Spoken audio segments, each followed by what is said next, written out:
But that was just me helping out a enterprising constituent. Oh, well, if only we could get as much support as that drug-dealing bitch from the lower ninth.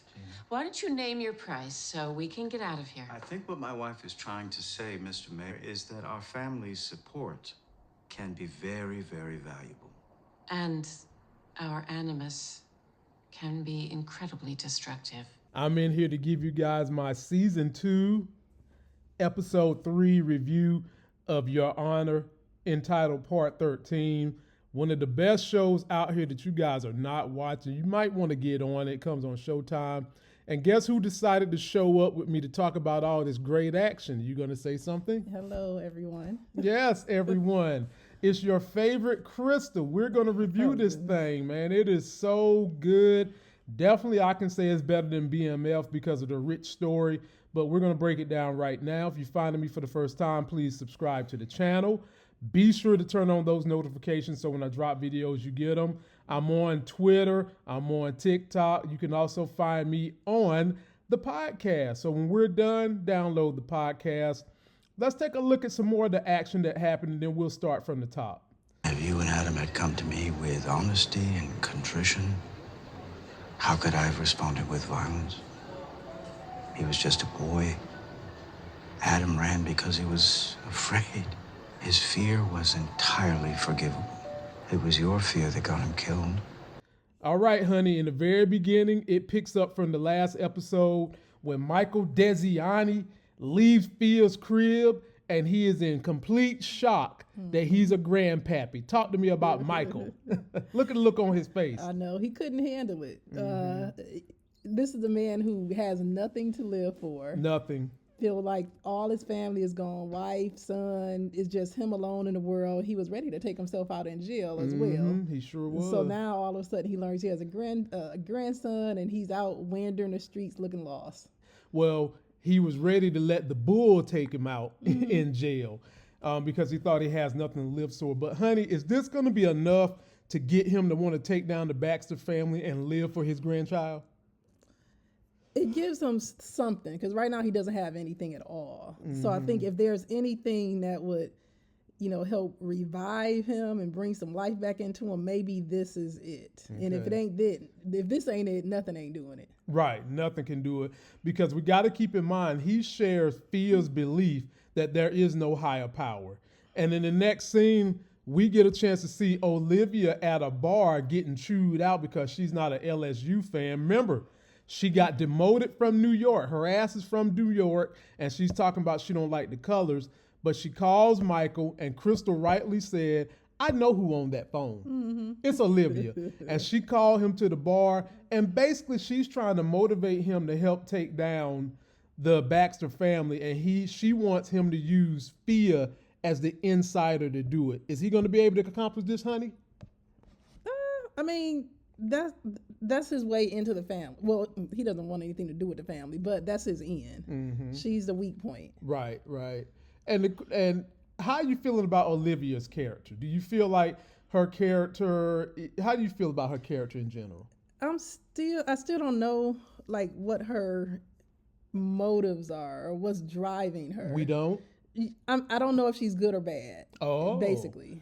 But right, we know what her job and her mission is. Okay, we know. But we don't job. know what's driving it. You know what I think is driving it? What? Whatever caused her to be demoted from New York and have to work in New Orleans. I think whatever done that to her, she's anxious to get back to the top, and the best way to get back to the top is to take down one of the biggest crime families in New Orleans that is also connected probably to New York, in which she lost her job. So keep that in mind. Yeah.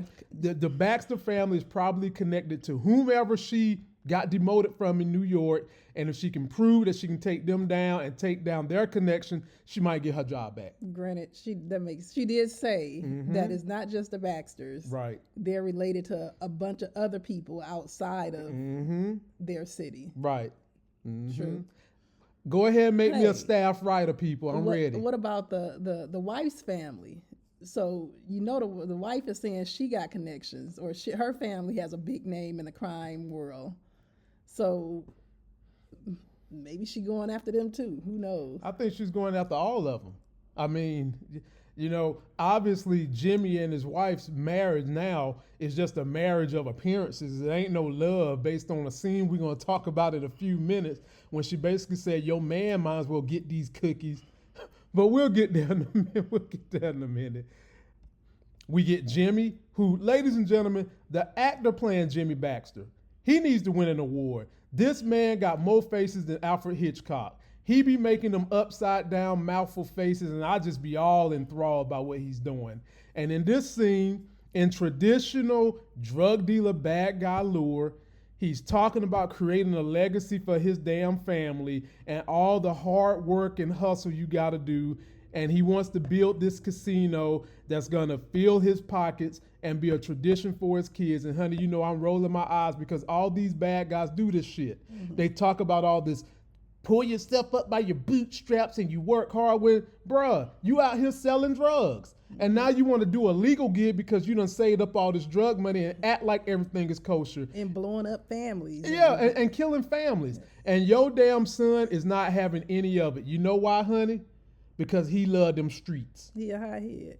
Is that the running theme for, if you think about all the crime shows we done watched, the running theme is the sons are losers. So the daddies feel like they done spent all their life building up, this empire. And the person they turn to pass it on to, the person they want to pass down the legal stuff to, don't want it. Is a screw up. Yeah, all he want to do is do the street part. Ooh. Tariq, Kanan, BMF, these buffoons, all these sons. Why don't we have a show where we've got daughters? The daughters would do the right thing, don't you think? Yeah, I mean, was it Power?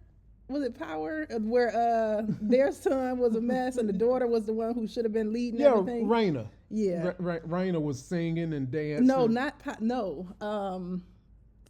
Oh goodness, the other Power. The other Power with Tommy. Oh, that whole family. Yeah. Yeah, ladies and gentlemen. Well, Carlo is an F up. And I do believe, honey, Carlo's going to die. He deserves to die on this show. Mm-hmm. Post your comments if you think Carlo's going to die. I don't know if they're going to get at to us, though. They're going to give it to us. They're going to keep dangling. They putting the writing on the wall now. They have to give it to us. Carlo's ass has got to die, pretty MF. We waiting on it. And then, ladies and gentlemen, we get to a conversation where we got Big Mo meeting Little Mo. Now, Big Mo already got heat for Little Mo because she wanted Eugene dead. And honey, might I say this about Eugene? Poor Eugene. That damn boy's so stressed, he done lost 65 pounds this season. He used to be a big boy, big chunky boy. Right. Now he looked like he done went to the gym and got in shape. Old stressed out ass. But anyway, Big Mo is going to give Little Mo enough money to go buy 20 keys from a guy she does not trust. She don't trust Trey, who took a bid for her. Mm-hmm. Now, mind you, we didn't know. They all related. Mm-hmm. Well, she said she trusts his loyalty, but that don't mean he's smart. Right. And I don't think it means she trusts his money either. So you heard her say to Little Mo, this your last time. Don't mess this up. Mm-hmm. The last time was the last time. Do you think that she meant that? She don't seem like one to bluff. She seemed like she a woman of her word. Is Little Mo her son? It sounds like she's the aunt. The other lady, her sister, is his aunt. Yeah, and the sister said, and Trey, I'm not your favorite aunt. How's your real favorite aunt? Right. That's right. Referring to Big Mo. That's right. Well, she giving the money, and Little Mo said, scared money don't make money. And that convinced her. Mm-hmm. Now, he nervous because he had a soft spot for Eugene. He let Eugene go. But do you in your heart of hearts think that Big Mo know where Eugene is at? I kind of do. I wouldn't be surprised if she did either. Okay. Yeah. All right. And then we get to Mama Baxter with Fear. This mama need an award too, Crystal, because she playing the hell out her role. I mean, she really is. She's playing a stoic, crazy, I can turn it on, turn it off mama who really, really loves my children and my family all these people that do this crooked shit just love their family so hard because they love them the way I'm squeezing your arm right now. They love them. Screw your family. Yeah, screw your family because my family's most important. Anyway, she wants to baptize baby Rocco. And all the people she didn't kill. Did you baptize them, bitch? But anyway, Fia ain't really down with that God thing. But she's thinking about it because last episode, she wasn't having anything to do with her whole family. And at the very least, this episode, she is. Is the baptism and everything the mama said about, maybe you can trust me as a mom, is that going to play a role in Fia? She's just trying to play on Fia's emotions to get what she wants. She just landed on thick. Right. Now, this is what I think, honey. I think that what the writers are doing in this moment is really laying it on that Fia is going to have some big decisions to make later on in this series. And I'll expand upon that as we get into this thing. But her and her mama's relationship has never been all that great. She's been closer to her daddy. And we might see at some point in time, Fia might need the mama more than the daddy. We might see it. All right. Then we get over here, and this is when we learn that Eugene is hemmed up with the auntie, who is Trey's mama and Little Mo's aunt. And we see that she knows Big Mo do drugs. Big Mo's sister. Big Mo's sister do drugs. What kind of relations? Do you think they don't have any kind of relationship anymore? Who? Big Mo and the sister. I mean, the sister seems like she just kind of staying away because she don't want nothing to do with it. Right. She don't respect Big Mo's lifestyle. Right. And so she just sitting back. Mm-hmm. And she's taking care of the business, and for whatever the reason, she's taking care of Eugene. Maybe because she has a heart and she understands that the drugs and stuff that people do can ruin lives, and maybe she just felt like taking Eugene under her wing. All I know is Eugene ain't been eating nothing. She said she cooked. Right. Maybe she can't cook. Maybe she cooked like my mama. She said it ain't much back in there. It ain't much there left, but go on eat. Maybe her cooking like my mama cooking. The dog won't even eat it. The only thing that'll eat it is the roaches, okay? And you see Little Mo looking at her like, you my favorite aunt. And she's like, boy, stop. And then we get this park scene that I love so much. Basically, Michael Desiani is meeting up with Fia, and look who decides to come and ruin it on his hypocritical bull job, Carlo Baxter. And did you like when Michael told Carlo about, what was his name? Harry the Hook or Harry something? the Hook, yeah. Yeah. And he made his little dumbass think twice. Because did you hear how he was trying to be a hypocrite? He was trying to be a hypocrite. I did my time. Right. Shut up. We are two prison people. I did my time. And like Michael said, you ain't do no time for killing that boy's brother. It was self-defense. There wasn't no damn self-defense. How you gonna say in the same sentence? Yeah. It was self-defense. There wasn't no damn and you got self-defense. he got what was coming to him. Yeah. Ladies and gentlemen, he said that in the same sentence. It was self-defense and he got But what was admitting coming it to was him. revenge. Man, stop it, man. Get out of here. And I loved how Michael put that Harry the Hook on and made him think. Dropped a little nugget. Dropped the in his little brain. nugget, yep. And his little stupid ass had to go and research it, okay? And at the very least, we know he know how to use Google. He ain't that stupid, is he? Mm-hmm. And then this meeting with Mayor Charlie and the Baxter's family. And we learn something that we talk about in society all the time, how the rich and powerful be cheating things that are supposed to be fair and equitable for everybody. So basically, there was some kind of a bid for that land that he wanted to put his little casino on. And they done this with the last mayor, and whomever was supposed to show up with them for the bidding just got missing, okay? So they coming to the mayor because they had to handle one more thing, honey. They had to handle one more thing. And the mayor's like, nah, I'm not going to give it to you. Yeah. And you gotta open the process up to everybody. Everybody. This land. So you're welcome to resubmit your bid. Right. Jimmy, he stayed cool. Mm-hmm. Okay, he was trying to play it cool. But Mrs. Baxter, on the other hand, she was acting like a Baxter bitch because she's got some turmoil going on. She's upset that the mayor helped that little piece of crap from the lower ninth ward. Why she had to say all that, honey? Why? You might as well call her a black bitch too, okay? She's bringing up the fact that this lady is poor, and what bothered me the most was how you gonna say she's selling drugs, and what is your family doing? All right. Talk about that, honey. All right. Talk about that. Well, it ain't nothing to talk about. It is what it is. Like you people right. Talk out of both sides of their face. Yeah, They quick to look down on other people who doing the exact same thing that they doing. Yes. And then get mad when other people doing it and making a small come up. Still ain't came up the way you came up. Right. But when you see them making these moves where they can get where you at, all of a sudden they the scum of the earth, blah, blah, blah. Get the hell out of here, man. They get amnesia to their own sins. Yeah. Like, stop it.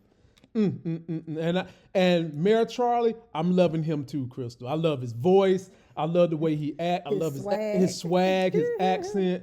But stuff like that makes me very, very fearful that he's gonna die. Somebody gonna die. We don't know who, but somebody's gonna die, and we're gonna keep an eye on it for who it might be. Oh Lord, Olivia done got Michael again, and now she's really frustrated with him. She's like, look, bro, this is not a negotiation. You will help me or your ass is gonna be back in jail. Do you think that he's a little bit more motivated to help her now knowing that he's got a grandchild growing up in that devil's family? I think it introduced, a little bit more internal conflict because if you are doing something that could potentially harm the grandson. Right. So I don't know. I don't know how he's gonna play this yet. I mean, so he there's some motivation to help, but then there's also a little bit of hesitancy, or there could be hesitancy on his part. And I'll give her credit. She's realizing she's losing him, so she's doing what she can to try to recruit some help. And she's new to this area, so she is trying to get it. But I'm thinking the only reason she's here, and the only reason she knows what's going on, is because somebody wherever she came from is connected to these Baxters somehow, some way, and we'll soon find out. Then, honey, this was funny to me.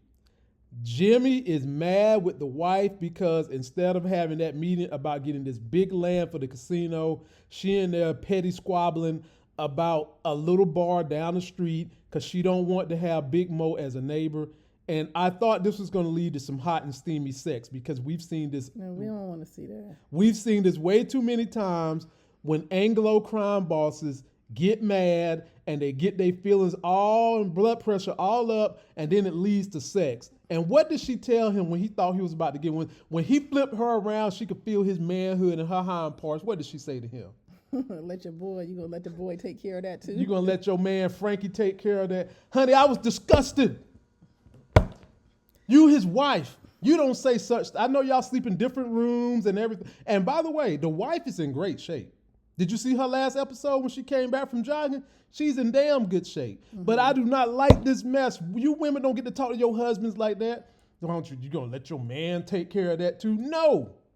You need to calm down. You need to stop squabbling over something that's petty compared to what we trying to do, and you need to chill out. They got different philosophies on ruling, where I think she's more iron fist.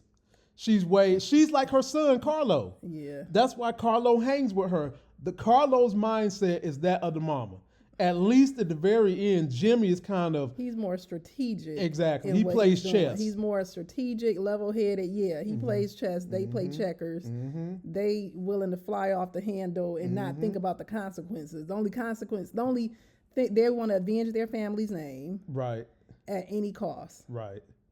Exactly. Even if it's to their detriment. Exactly. They don't stop and think about it. Right. So I guess in a way, I guess they need to balance it. They balance each other out somewhat. Right, to a degree. But I think because they seem like they got the patriarchal relationship where he's the man, maybe that's the final say. If it wasn't for that, she'd be probably creating problems all over the place for this family. Real big problems, I think. Then, ladies and gentlemen, we get Mayor Charlie meeting up with Michael and Django. The Django. I'm not going to call it Django because there's a D in that name. I'm not going to. No, it's the Django. Okay. No, it ain't. And he comes in. He tells him about the meeting he had with the Baxters. He really, really wants to know, is there anything he needs to worry about in terms of the Baxters knowing any insider information on him? And honey, you said it best. He ain't got nothing to worry about, right? Not with them. No, he don't. But there's still another problem. There is someone that knows something about him, and her name is Olivia. And when he rolled that ball to Michael, they had been playing catch the whole time. Yeah. And all of a sudden, Michael didn't catch the ball. And instead of answering the man question, what did he say? What did he say? You know all this time you can trust me. Blah, yeah, blah, no, blah. you're the only friend that I have left. Yeah. Mm-hmm. And so I'm going to do everything I can to protect you. So does that mean he's going to be all in On protecting him from Olivia. Yeah. Is he going to be working with Olivia? I think so. Uh-huh. I think he is going to be all in. But at the same time, if I was the mayor, I'd be like, Mike, you didn't answer my question. Right. You give me a statement that doesn't solidify me knowing that I have anything to worry about. And I think I kind of think he caught on to that a little bit because he took pause a little. I think he know. Okay. But Olivia also hinted later on that maybe they couldn't use the recording when he was under distress and started blabbing everything that he blabbed. Right. So it might have holes in it or something if you try to use that against this guy right after he got arrested. Possibly, but we'll see where they go. But as a judge, he should know that, and so Right. So maybe I don't know. As a judge and a former attorney, he should know all. He should know. But right now, so maybe Crystal, that's something that somebody might admit it. Some people might not admit it in court. Who knows? that could be used as a plot escape in the end, somehow, some way. But in this story, we shouldn't expect Michael to be up to date on anything. This man it's been years now. Fia done had a baby. It's been at least 3 years. That baby ain't no. It's been at least 9 months. I'm sorry. It's been at least 12 months. The baby looked like it's about 3 months. Yeah, it's been at least 12 months. It's been at least 12 months. At least a year. Yeah, at least a year. Excuse me. And he's disheveled. Lost his son. He probably ain't thinking about nothing right now. Then we get on to this dude who's trying to be a giver and a taker. He sold Big Mo the property. And now his life has come under threat from Mrs. Baxter. And he's coming to Big Mo saying, you want that property.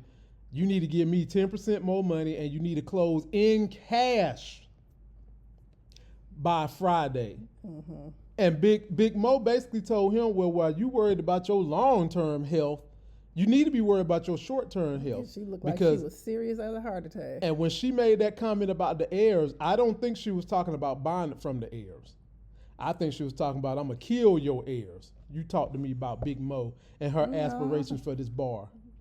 Well, if he sells this thing to Mrs. Baxter, the heirs ain't going to have it. She's saying he ain't going to get a chance to sell it to the Baxters because she going to kill him before he sell it. So it's going to go to his heirs. Oh. And now the heirs, they going to sell it to her. Oh, look at you. Or the heirs going to be selling it to her. Oh, look at you. See, you got to see why I do these shows with her. See, I married me a smart woman, okay? Goodness. Fellas, at the very least, get you a woman whose smarts can match her beauty. And if anything, you want the smarts to outmatch the beauty, if I'm going to keep it real with you. You see that catch, how she caught that? Oh, goodness. Would you be scared of Big Mo? Would you be afraid? She look like she's serious. He need to be. I mean, well, if he wasn't, he probably wouldn't have tried to sell it in the first place. That's true. I just thought it was funny how he's stuck between two women. One squeezing her from the left, one squeezing her from the right. Mm-hmm. And he ain't got no choice but to sell to one of them. Yeah. One of them, you got to let one of them get it. I still don't think she should have accepted the terms of another 10%. Because No. you done already agreed that you selling it to me. Like if you're gonna threaten to kill him, hell. No, we sticking to the terms that we made. Right. And then he had the nerve to be disrespectful and not shake her hand. Okay, I need it in cash by the end of the week. Right. No. Bruh. That's not our terms. No. Well, I might can see that part. She need to come up with the cash, but not no extra 10%. Mm-hmm. Okay. And then she immediately called Lil Mo and says, kill the deal because he haven't even sold it. He haven't even got the keys yet, which I never trusted the guy they supposed to be getting these keys from anyway. Couldn't they just said, the deal fell through because you ain't show up when you were supposed to show up? I don't care if you got a game or not. This is business.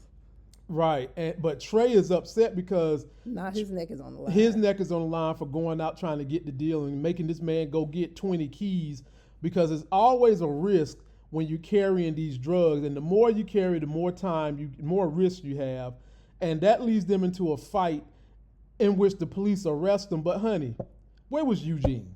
He was in the car watching. Eugene, come on, man. Yeah. You got to get out that car and tell them the police is nearby. Bruh, now the man that saved you is going to jail, and you probably going to have to wind up saving him. You probably going to have to wind up saving. And then we got to deal with Trey. So now you got two people who they could possibly figure out is in drug cartels and going to try to make them tell on each other. Which one going to blink first?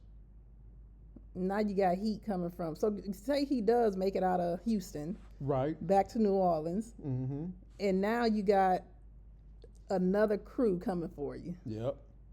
And then, and if Big Mo gonna stick with you, which she said, if you F up one more time, I'm done with you.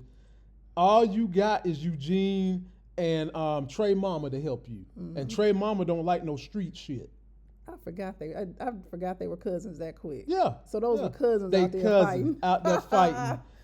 Oh goodness. Out there fight. Well, you know, I mean, look, when you feel like your life is on the line, you're probably gonna fight. Trey probably feel like his life is on the line. Yeah. Yeah. Yeah, you done came and brought this heat in my neighborhood. You Yep. about to skip on back home. Not to mention you got this boy we taking care of that could be a problem too, staying with me. So yeah, I mean, I can see it. Now that makes me look at the mama again, Trey's mama. So she talking about her sister in New Orleans selling drugs, and her son running around doing it too. Do you think she know her son? Do doing he it? stay there? I don't think he live there. I think he stay there. She probably don't know that's what he doing. I bet you. Huh. If any writers or producers, can you just tell us, does Trey Mama know he doing drugs? That's all we want to know. Or he's selling drugs. Yeah, or he's selling drugs. But wouldn't she be looking at it funny why Lil Mo, so Lil Mo just coming to hang out with his cousin? Lil Mo, who hanging out in New Orleans selling drugs, just pop up and want to go hang out with your clean son. So who ain't doing if nothing. that is really and truly the case, that would mean she know that Eugene is probably a casualty of the drug game. And Yeah. you done took him into She your house. probably already know that. And you done took him into your house. Mm-hmm. So how far are you really trying to be from the game? The question is, do her son live with her or not? I don't think know. the son lived there. And then, ladies and gentlemen, this was funny to me because this is when Daddy Baxter is telling Carlo, you ain't got nothing to worry about because of the double jeopardy law. Ooh, Michael done spooked that little brain. Until He little looked bothered. until little cat life 9 lives, Carlo went and done some Google searching and realized that the guy he was talking about wound up having to go to jail 25 years later just simply because someone got to the judge. Mm-hmm. How does that relate to this story, honey? Somebody got to the judge. Right. Okay. Right. And then he gets on the camera. Don't think you sitting pretty. Right. Then he gets on the camera and shows Jimmy, look who's sitting right there in the office. Son, who told you that? Who put that in your brain? Because you don't look like.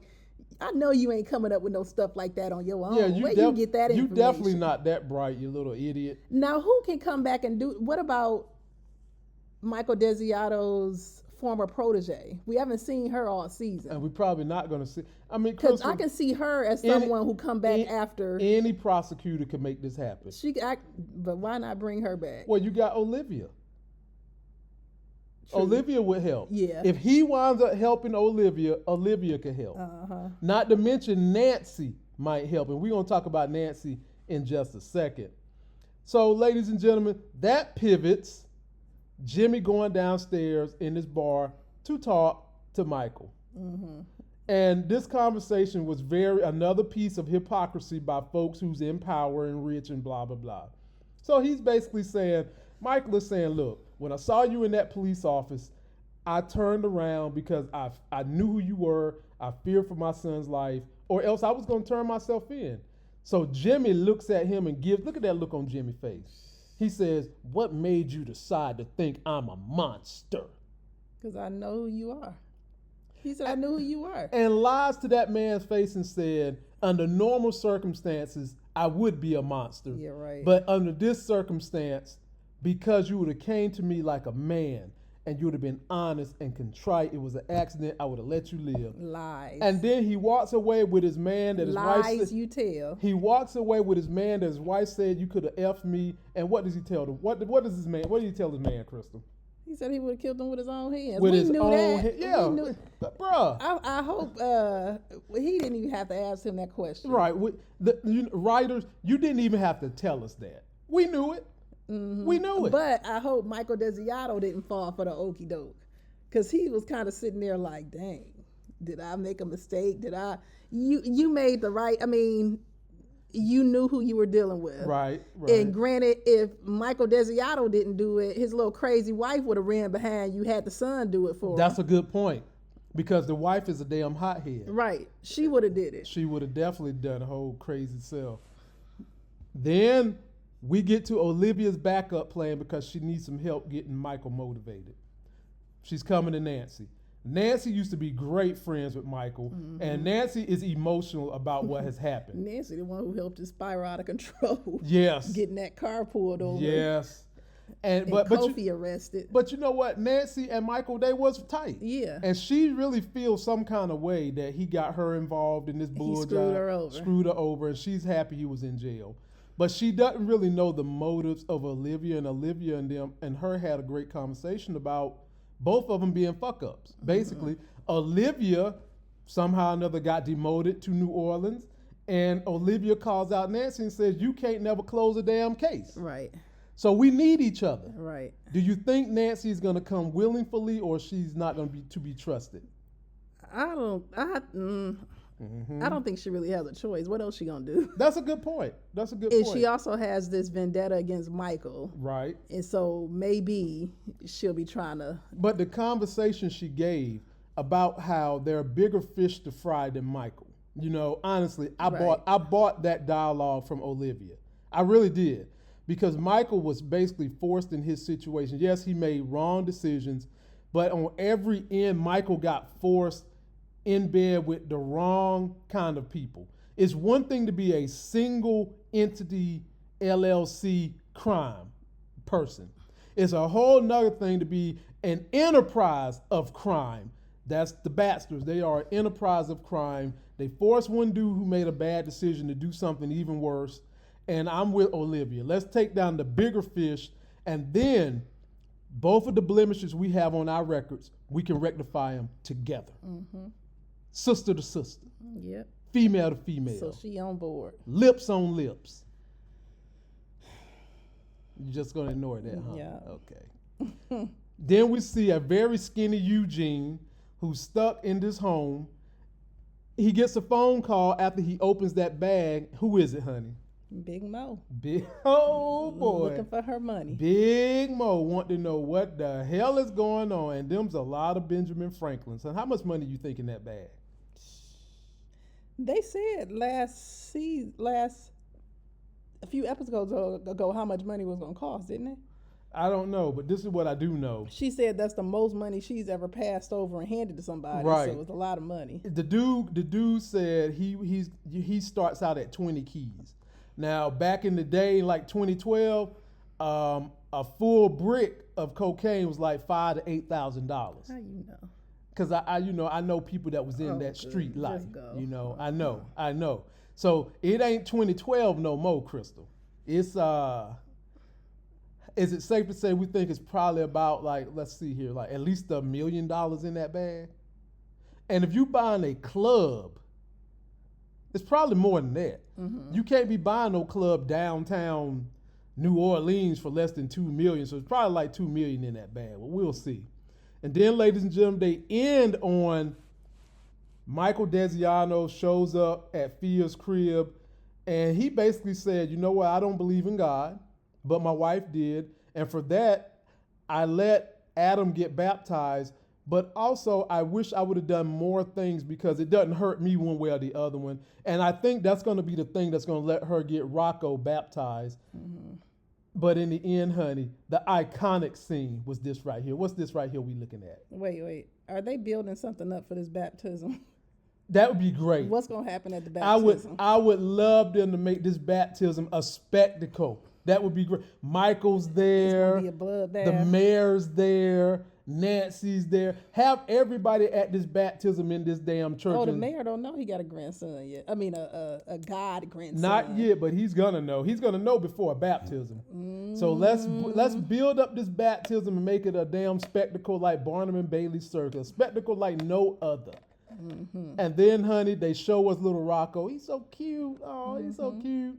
And did you notice how he looked? He blinked his eyes when he heard somebody else coming. I was just like, this baby got acting talent already. And who was it, honey? His other grandpappy. Oh, Lord, the pappies. The grandpappy. Who the pappy? We got the pappies in the building. So, ladies and gentlemen, that was it. Another great episode. I don't see how you guys can end this story. I don't see how you can end this story because it's so rich, it's so good. After this season, you mean? Yeah, Is after this this supposed to be the season. final season? They talking like it might be, yeah. It's supposed. Last season was supposed to be the last season, but now they're talking like this season's gonna. I don't know how you end it, and I don't know if y'all want to sell the rights to somebody who want to keep the story going. But HBO, let us know. That's gonna do it for this video. Don't forget to like the video, comment, subscribe, download the Life Gains podcast. Follow me on Instagram, Twitter. I now have a TikTok. I will be going live tomorrow night on Monday, 9 p.m. Eastern, to talk some Godfather of Harlem, which is another outstanding great show. Honey, anything you want the people to know in terms of your feelings about Your Honor until next week? No, it's a good movie. I mean, a good series. I'm enjoying it. Very good. Excellent. Excellent at best. Great at most. And until that next Sex is Hell video, I'll see you.